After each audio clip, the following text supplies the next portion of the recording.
SG Consultancy Services. Study MBBS in Russia, Philippines, Uzbekistan. Sir KD మూవీలో మీరు నాగార్జున గారు అందులో మీరు ఫుల్ లెంత్ రోల్ అనేది చేశారు, కానీ దానికి వన్ ఆఫ్ ద ఏడీగా సందీప్ రెడ్డి వంగ గారు కూడా work చేశారు.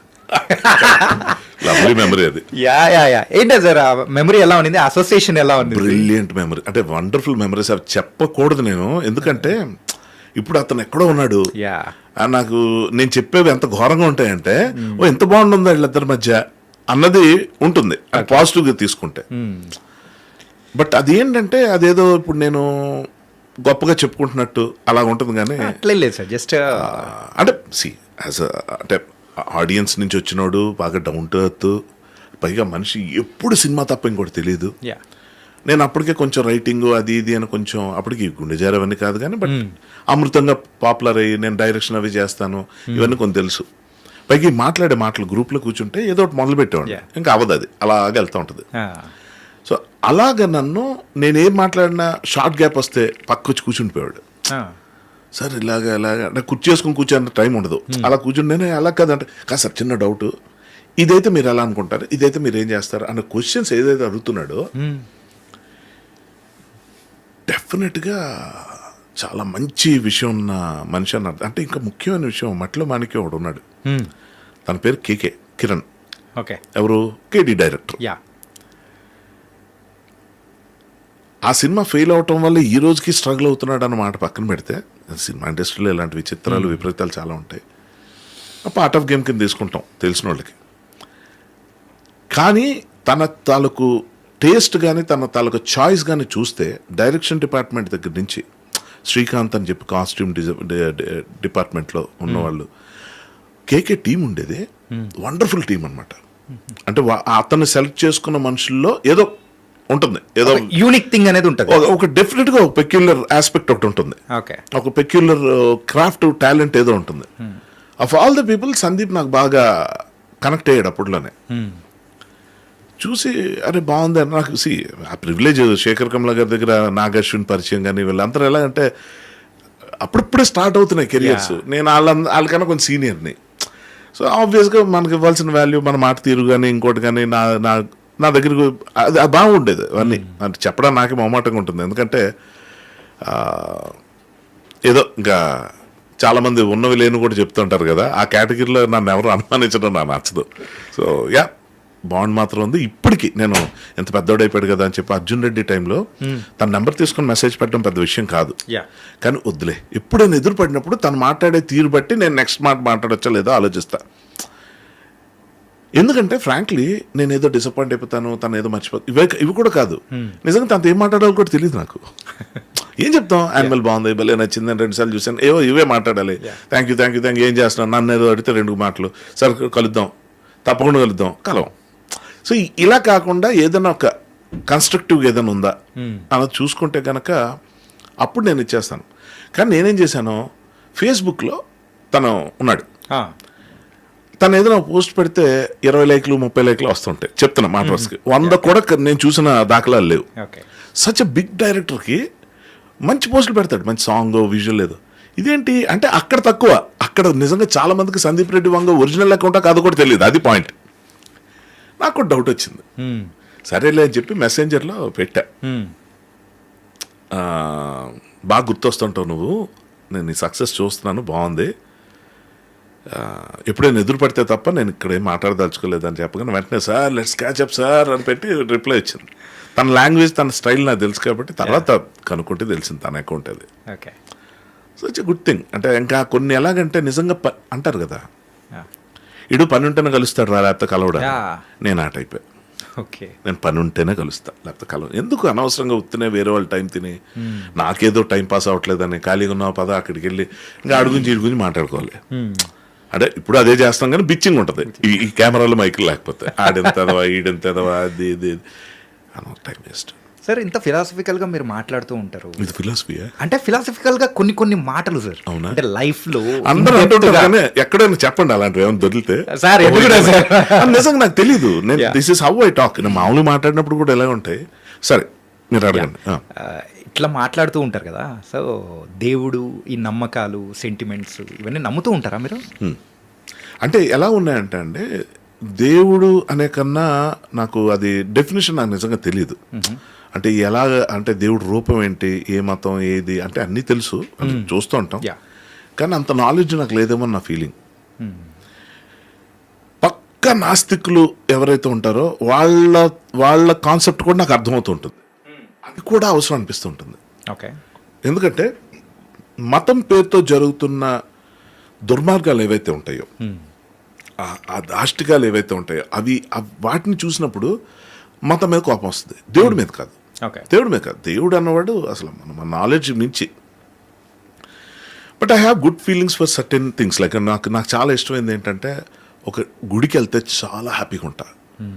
అక్కడ తిరగటం, ఆ ప్రసాదం, తీర్థం, గంట కొట్టడం, అవి ఎన్ని ఎందుకు చేస్తానో కూడా నాకు తెలియదు, కానీ అలవాటు అయిపోవడం వల్ల బహుశా. అలాగే నేను 2 సార్లు మసీద్కి వెళ్ళా, అలాగే ఒక 30 సార్లు చర్చిలకు కూడా వెళ్ళా. ఇక్కడ అందరి దేవుళ్ళు సమానం లాంటి మాటలు నేను మాట్లాడను, ఎందుకంటే ఆ అమాయకత్వాలు పోయినాయి. దారుణాలు చాలా ఘోరంగానే ఉన్నాయి, అది మొదలు పెడితే ఇంకా ఆగదు. కాబట్టి నేనేంటంటే విపరీతమైన నాస్తిక ధోరణి ఉన్నవాళ్ళు, మా గంగరాజు గారు బాగా పాపులర్, బాబు గోగినేని గారు, వీళ్ళని విపరీతం ఫాలో అవుతాను నేను, విపరీతం. ఎందుకంటే వాళ్ళ ఇన్ఫ్లుయెన్స్ మీ మీద ఏమన్నా ఉందనుకో. నాకు చాలా ఇన్ఫ్లుయెన్స్లు ఉన్నాయి. నేను అదే అంటున్నా, నాకు బోత్ రిలీజియన్ అంటే మీకు ఎలా చెప్పాలంటే ఇది అంత గొప్పగా అనిపించదు, కానీ ఇది నిజం. ఏంటంటే నాకు సంబంధించిన నిజం. ఫర్ ఎగ్జాంపుల్, మీరు క్రికెట్ మ్యాచ్ చూస్తున్నారు అనుకో, మీరు పాకిస్తాన్ అయితే పాకిస్తాన్ గెలవాలనుకుంటారు, మీరు ఇండియన్ అయితే ఇండియా గెలవాలనుకుంటారు. కానీ నాకు ఎవరు గెలిచినా ఆడే ఆటను చూస్తా. ఓకే.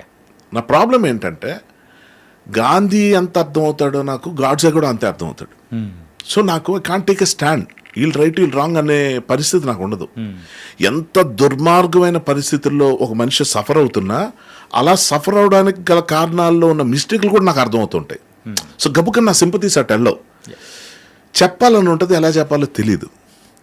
అలాగే దుర్మార్గపు దీంట్లో ఇప్పుడు ఇందాక నాకు అందుకే కోర్టు సినిమా అంత ఇష్టం. మంగపతి క్యారెక్టర్ ఉంది, వాడు దుర్మార్గుడు అని ఫిక్స్ అయ్యాం. ఎందుకు? ఓ పేద కుటుంబం మీద వాడి తాలూకు పైత్యం అంతా చూపించి, వాడి తాలూకు పవర్ అంతా చూపించి 2 లక్షలు ఖర్చు పెడితే వాడి జీవితం 14 ఏళ్ళు జైలుకి పంపించేస్తారు దుర్మార్గుడు అనుకుంటే, వాడు చేసింది తప్పేంటి అక్కడ? ఆ పిల్లలు చేసింది రైటా? ఆ ఏజ్ గ్రూప్లో అలా ఉండొచ్చా? మా అయితే ఏం చెప్తాం అంటే, వాళ్ళని సపోర్ట్ చేసే నిబ్బి గ్యాంగ్, ఆ age group, what ever you call them, వాళ్ళు ఏమంటారంటే మేము ఇలాగే ఉంటాం, మాకు కరెక్ట్ అనిపించింది. వాళ్ళే హిట్ చేస్తున్నారు సినిమాని, వాళ్ళు ఎక్కువ వెళ్ళి చూసి కనెక్ట్ అయిపోతున్నారు. ఇప్పుడు ప్రతి ఒక్కడు, ఇప్పుడు 1 has to fail అని నేను చెప్పింది ప్రతి ఒక్కడు కనెక్ట్ అవుతున్నాడు. అది నా గురించి నేను చెప్పి, నేను అనుకున్న మాట చెప్తే మీరు మా గురించి మాట్లాడేది మా జీవితం అంటే ఏం చేస్తాం? సో అలాగేంటంటే, మేము చేసింది రైట్. ఇందాక నేనేమన్నా మామా మసీద్ సంబంధించిన దాంట్లో నేను తీసుకున్న ప్రతి డెసిషన్, ఇది తప్పు డెసిషన్ అయినా కూడా పర్లేదు అనుకోవడం కూడా నాదే డెసిషన్, రైట్. సో రిజల్ట్ ఏమైంది? అది పాయింట్. సో ప్రతి మనిషిలోనే మంచి చెడు 2 ఉంటాయి అనుకుంటే, రిలీజియన్ ఫిలాసఫీకి సంబంధించినంత వరకు నేను గరికపాటిని విపరీతంగా ఫాలో అవుతా. గరికపాటి గారిని, చాగంటి కోటేశ్వర గారిని ఫాలో అవుతా, సద్గురుని ఫాలో అవుతా. మళ్ళీ ఇప్పుడు చూడండి అసలు ట్విస్ట్, బాబు గోగినే గారు. నేనేమంటాను అంటే ఏం లేదండి, నేను ఇలాగే ఉండాలని నేను నమ్మను, అది కరెక్ట్ కాదు. నాకు వంకాయ ఇష్టం అంటే రోజు వంకాయ తినాలి కాదు. నేను నాన్ వెజ్ తింటున్నానని చెప్తే నేను ఒంటి మాంసం తినేలేను. సో నా లిమిటేషన్స్ నాకున్నాయి. నేను మ్యాక్సిమం ఒక స్టేజ్కి వెళ్ళాను, ఒక క్రొకడైల్ మీట్ తిన్నాను థాయిలాండ్ వెళ్ళి. కొంచెం ఇబ్బంది పడ్డా, సరే చూద్దాం ఇది తింటే వీళ్ళు చచ్చిపోవట్లే కదా, నేనే చచ్చిపోలే అని చెప్పి తిని, జస్ట్ ఒక అడ్వెంచరస్ మైండ్ సెట్ అది. కానీ అడ్వెంచర్ అక్కడితోనే స్టాప్. ఇట్లా వెళ్ళినప్పుడు నాకు గుర్ర మాంసం ఆఫర్ చేశారు, అలా ఇది కూడా చేసేద్దాం అని చెప్పి దగ్గరికి వెళ్ళి నాకు వల్ల కాల. సో చెప్పేది ఏంటంటే, మన ఒంటికి ఏది పడుతుందో ఇప్పుడు చెప్పేవాళ్ళు. ఇప్పుడు ఈ సృష్టిలో ఒక దేవుడు సృష్టించాడు ఈ సృష్టి అన్నది వినడానికి నేను బాగా ఎంజాయ్ చేస్తున్న రోజుల్లో, సైన్స్ అనే టాపిక్ వచ్చినప్పుడు బాబు గోగినేని గారి పేరు ఎందుకు చెప్తున్నానంటే, మా స్కూల్ టీచర్స్ కొన్నేళ్లుగా చెప్తుందంతా ఆయన వీడియోలో గంటలో చెప్పాడు బిగ్ బ్యాంగ్ థియరీ. నాకు ఎంతకు మించి గురువు ఎవరు ఉన్నారు అనుకున్న తర్వాత, ఫర్ సమ్ రీజన్స్ ఆయన నన్ను ఇష్టపడతారు. ఆయన ఫర్ సమ్ రీజన్స్ నాకు ఎందుకో తెలియదు, ఆయన కనెక్ట్ అయి నాతో మాట్లాడుతూ, హర్ష ఎలా ఉన్నావు ఏంటంటే, I feel so happy. Morning వాక్స్కి వెళ్ళినప్పుడు పాడ్కాస్ట్లు ఉంటాయి. ఒకరోజు బాబు గోగినేని గారు, మరుసటి రోజు గరిపాటి గారు ఉంటారు. సో నా ప్రాబ్లమే లేదు విత్ బోత్ ఆఫ్ దెమ్. నేను డిఫర్ అయ్యే ఒపీనియన్స్ ఇద్దరు విషయంలో ఉండొచ్చు. నేను గుడికి వెళ్తాను, నాస్తికుడిలాగా మాట్లాడతాను. సో నా ప్రాబ్లం ఏంటంటే, ప్రాబ్లం అని ఎందుకు చెప్తున్నానంటే అన్నీ అర్థమైపోతుంటాయి నాకు. ఇండియన్ పాలిటిక్స్ అర్థం అవుద్ది, పాకిస్తాన్ పాలిటిక్స్ కూడా అర్థం అవుద్ది, అమెరికన్ పాలిటిక్స్ అర్థం అవుద్ది. పాలిటిక్స్ అంటే ఏంటి, నెగిటివ్ కాదు, ప్లస్ మైనస్. సో నాకు అర్థమైనప్పుడు వీళ్ళు ఇది రైట్ వీళ్ళు రాంగ్ అని నేను అనలేను. పెద్దానికి వెనక్కి వెళ్తే కొంచెం టాప్ యాంగిల్కి వెళ్ళి చూస్తే అన్నీ కనిపిస్తూ ఉంటాయి. But I don't want get in to unnecessary debates, arguments. ఇలా అన్నమాట, నీకేం తెలుసు, నీకు ఇది తెలుసా, ఆ ధర్మం తెలుసా, ఈ న్యాయం తెలుసా, ఇలా తెలుసా, అలా తెలుసా, తెలియదురా బాబు అనేస్తే గొడవ వదిలిపోయింది. నేను హ్యాపీగా ఉన్నాను, డిసైడ్ అయిపోయాను బాస్. అంటే సింపుల్గా మీరైతే కట్టే కొట్టే తెచ్చి పెట్టే ఆ టైప్లో ఉంటారు. అంటే లాగడానికి లాగ్ చేయడానికి మాత్రం అంటే నా పాయింట్, ఇప్పుడు నా ఒపీనియన్, నా గురించి నన్ను ఏమైనా చెప్పమంటే చెప్తాను తప్ప నా ఒపీనియన్స్ పెద్దగా చెప్పను. అంటే ఇంకొకళ్ళ గురించి ఇది రైట్ రాంగ్ అని చెప్పే ఇది నాకు లేదు. వీళ్ళైతే మంచి మాట్లాడడానికి చూస్తా. ఇప్పుడు రామ్ జగదీష్లో గొప్ప విషయం ఉంది, కోర్టు సినిమా తీయటం అని అందరూ అనుకుంటున్నారు. కాదు, అతను మ్యానిపులేట్ చేయగలడు, అతను మేనేజ్ చేయగలడు, అతను ఆర్గనైజ్ చేయగలడు. ఆయన క్రైసిస్ మేనేజ్మెంట్ అంటే ఏంటో తెలుసు. ఇవి నేను మామా మహేందర్ దగ్గర దెబ్బతిన్నా, నేను నాకన్నా ఎంతో చిన్నోడైన కోర్టు డైరెక్టర్ దగ్గర నేర్చుకోవడానికి ఈరోజు ఫుల్ రెడీగా ఉన్నా. ఆ మనిషిని నేను వదిలే ప్రసక్తి లేదు. అలాగే నాకు వివేకాత్రేయ, ఓ మై గాడ్, అంటే యంగ్స్టర్స్లో చెప్తున్నారు. అది చూసుకుంటే నాగేశ్విన్, ఏంటంటే సందీప్ రెడ్డి వంగ, అఫ్ కోర్స్ అదే అంటే ఎలాంటివి నేర్చుకోవచ్చు అంటే వీళ్ళ దగ్గర. అంటే కథ రాయటం, సీన్లు తీయటం గురించి నాకు ఏ ప్రాబ్లం లేదు బాసు. I'm already proved. అంటే నా కంటెంట్ నచ్చుతుంది ఆడియన్స్కి, నా క్రాఫ్ట్ మీద మంచి ఒపీనియన్ ఉందని నాకు తెలుసు. అది ఎలా చేయాలన్న దాంట్లో లోకాన్ని లౌక్యాన్ని నేర్చుకోవాలి. దీనికి నాకు టైం పట్టేస్తుంది. ఎందుకంటే నాకు పెద్ద సర్కిల్, పెద్ద తిరగడం ప్రపంచం తిరుగుతాను కానీ ఒంటరిగా తిరుగుతా. ఈ ఒంటరితనం, ఏకాంతం, ఈ లిమిటెడ్ ప్రపంచంలో నలుగురు దగ్గరకు వచ్చేసరికి ఏదో ఇప్పుడు అది ఎలా ఉంటుందంటే, ఎక్కడో అడవుల్లో పెరిగినోడు ఆ పితామగన్ సినిమాలో చిన్నప్పటి శ్మశానంలో పెరిగి జనం మధ్యలోకి వస్తాడు, అడిగి ఎవరితో అలా బిహేవ్ చేయాలి, జోక్లా ఫన్నీగా ఉండొచ్చు. కానీ నేను ఇంతే, నేను ఎప్పుడు నిజంగా చెప్తున్నా, నేను చిన్నప్పటి నుంచి కూడా 100 మందిలో 10 మందిలో ఉన్నా కూడా ఒంటరినే. నా ప్రపంచంలో నేను ఉండేవాడిని. సరే, బేసికల్గా చిన్నప్పటి నుంచి ఇంతే. అంతే.